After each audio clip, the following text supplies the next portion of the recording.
Tendance, mon ami, chaque soir, nous retrouvons Pauline Gratel qui vous apporte les infos clés du jour sur les marchés. Bonsoir Bonsoir. Pauline. Les séances suivent et se ressemblent à peu près avec des indices actions qui restent scotchés au plus haut aujourd'hui encore. Oui, commençons avec les États-Unis. Les indices actions ouvrent en territoire positif avec un nouveau record pour le S&P 500. En Europe, le Stoxx 600 et l'Eurostoxx 50 évoluent en hausse. En France, le CAC 40 a clôturé hier avec sa pire séance depuis fin août. Aujourd'hui, l'indice parisien évolue à l'équilibre autour de 8000 points, soutenu par le luxe. Oui, le luxe qui fait son comeback. Les valeurs du luxe affichent un tir groupé à la hausse aujourd'hui à Paris. Oui, Kering et LVMH sont en tête du CAC 40 et Kering bondit même de 6% au cours de la séance. Ces valeurs bénéficient d'un relèvement de recommandation de Morgan Stanley.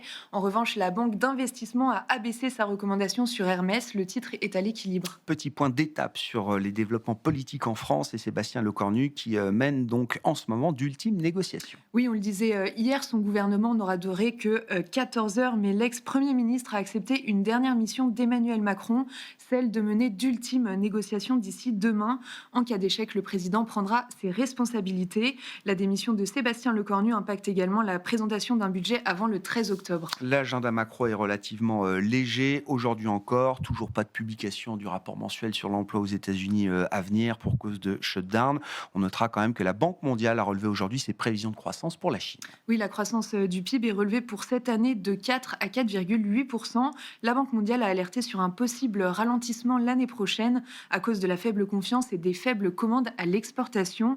La croissance devrait donc ralentir à 4,2% en 2026. Où en sont les marchés obligataires après la journée d'hier un peu mouvementée, Pauline? En France, le rendement à 10 ans se stabilise autour de 3,60%. Le rendement allemand de même échéance évolue autour de 2,75%. Le spread franco-allemand s'établit autour de 85 points de base. Aux États-Unis, le rendement à 10 ans évolue autour de 4,15%.